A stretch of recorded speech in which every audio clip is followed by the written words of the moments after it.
That shiny new condo tower you've seen on the billboards, well, there's a chance it may never get finished. Thousands of people across Metro Vancouver are realizing their dream homes might not actually be built. Here's why and what it means for you. So we are seeing something unusual right now in Greater Vancouver, a wave of pre-sale condos being canceled or pushed into receivership. When I say pre-sale condo, I mean a condo that doesn't exist yet. You buy the idea of a home, sign a contract, put down a deposit, and wait years until the building is finished. But projects like 𝐕𝐈 in downtown Vancouver, District Northwest in Surrey, and 𝐕𝐈𝐃𝐄𝐒 in Burnaby all failed recently. That leaves buyers stuck waiting, not knowing if they'll ever get their home or even their money back. So when people buy a pre-sale condo, it feels like stepping into the future. You know, you tour a glossy showroom, it's beautiful designer furniture, fully staged, mood lighting, and a big rendering of the skyline views. And then you're told you only need 10% deposit, no mortgage for years, and by the time you move in, it'll all be worth the wait and more. It feels like locking in tomorrow's lifestyle at today's price. But in reality, here's the truth. That showroom might be the nicest part of the entire project. Behind the scenes, developers don't even know if they have financing locked in, that guaranteed profit you're talking about, today's market that may be difficult, and then many pre-sales are worth even less when they're finished, especially when you're looking at the market trajectory recently. And now, for that low risk deposit, if the project collapses, your money could be tied up in court for years. So in this video, we're going to cover 3 main reasons why projects in Metro Vancouver are actually getting canceled. The reason number 1 is financing is falling apart. Think of a condo project like building a giant Lego tower. Developers can't pay for all the Lego pieces, and then the land, materials, and labor are all included in that with just their own money, so they need a loan from the bank. But banks won't give a loan unless they sell 60 to 70% of the project. And back when interest rates were near zero, the banks were very generous, but today they're extremely cautious. So a project that looked very doable in 2020 may not get funded in 2025. So if you're a consumer, even if you see a packed showroom, financing may not be all the way there. If a loan falls through, the project might get canceled, and then your deposit will be stuck in limbo.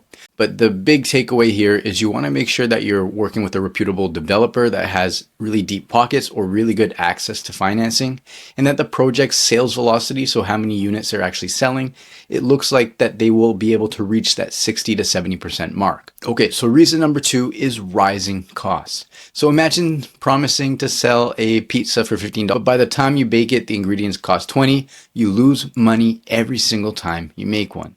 I think that's a good example, but that's exactly what's happening to developers. Construction costs are up 30 to 40% since 2019. That includes labor, steel, lumber, and city fees. So even if a condo project pre-sold at, for example, $700,000, by the time it's built, it will cost $800,000. And for many developers, the math doesn't work. So some will actually cancel. Others will pivot to rentals where government incentives makes the numbers better.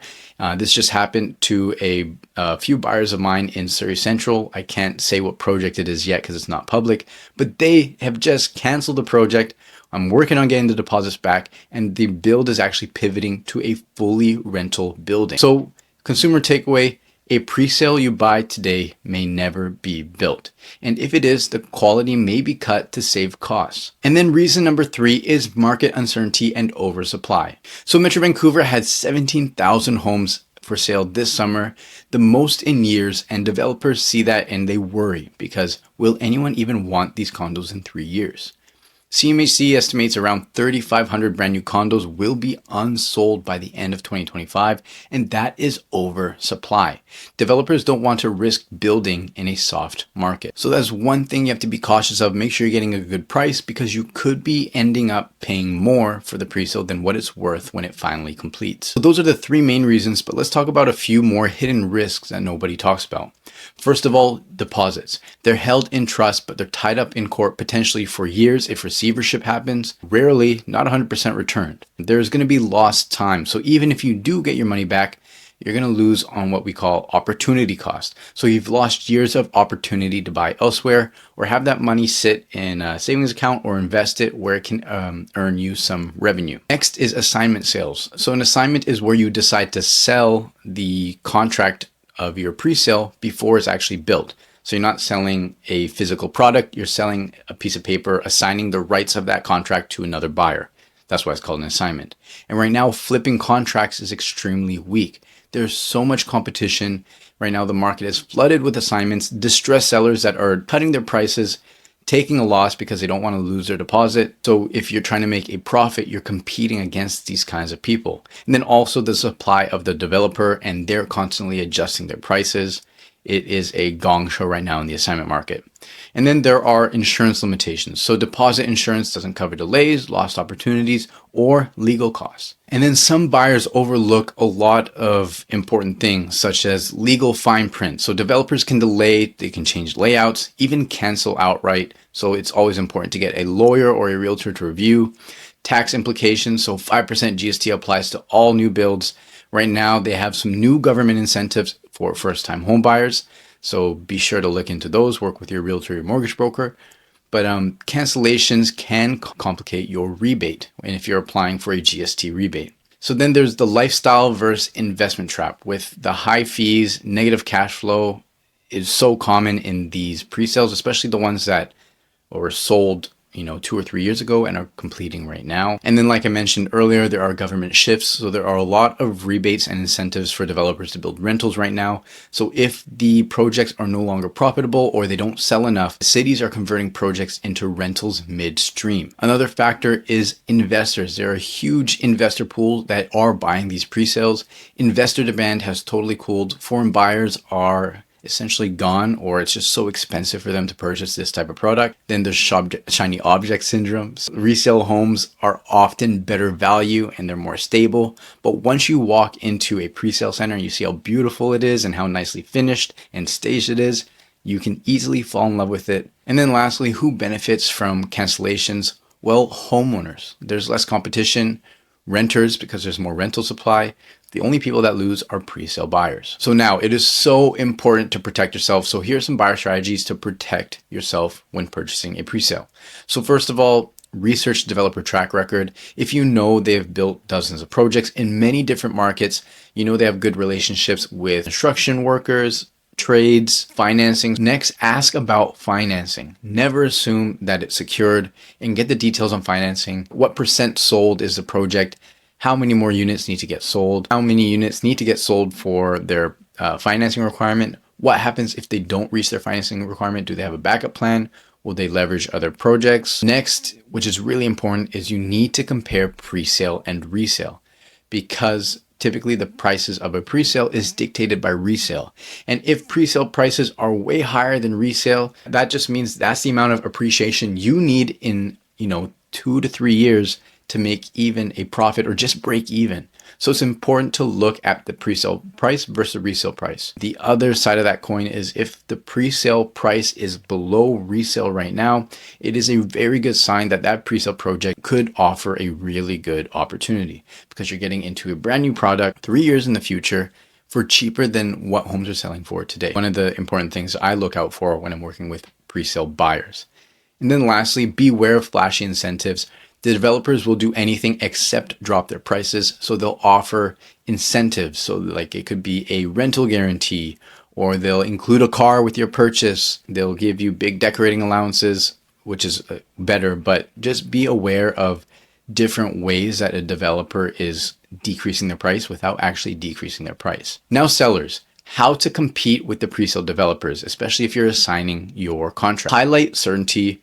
Your home exists today. This is you know exactly what you're walking into. You know exactly what the finishings are, the view, the quality of the build. One of the big benefits for resale. Next, price to stand out. You don't want developer pricing to beat out your resale product, because if they're comparing the two and they can buy a pre-sale for cheaper than what you're offering your home for, the answer is clear. They're probably going to go with the pre-sale, the brand new product. Market lifestyle and stability, because these are things that maybe a pre-sale developer may not have the ability to, especially if the neighborhood is up and coming, amenities have not yet been built, is one of the big factors.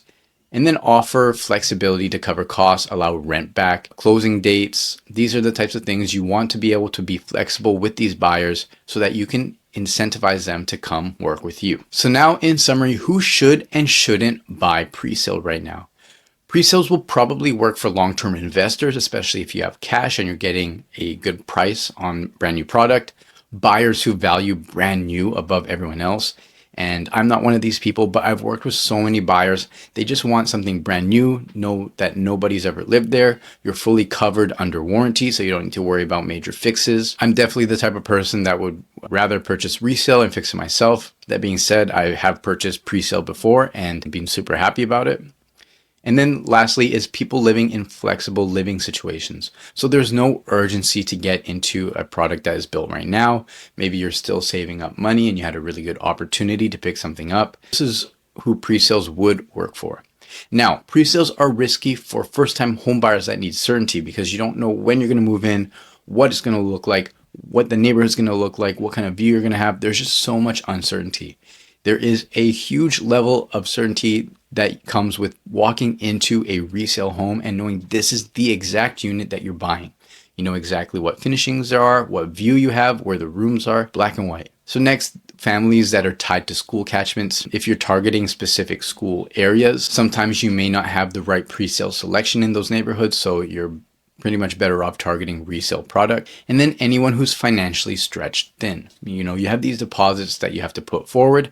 Make sure you're keeping up with your deposit schedule because those are not standardized across the board. Developers require varying levels of deposits at different times. And then when completion rolls around, you need some flexibility in case appraisals come in low and you need to put some additional funds into the deal to make sure you can get your financing. So there are definitely people that should buy pre-sale, especially in this market, and then people that definitely shouldn't. So in conclusion, the reality of condo projects are being canceled because financing costs and demand no longer lines up with when sales started. But for buyers, do your homework and always compare pre-sale value versus resale value. For sellers, lean into certainty that your home already exists. And then for pre-sale hopefuls, know your risk tolerance because pre-sales are not for everyone. So subscribe for more resale deep dives, share this with a friend considering pre-sales, and drop questions in the comment. I reply to every single one, and I'll see you on the next video.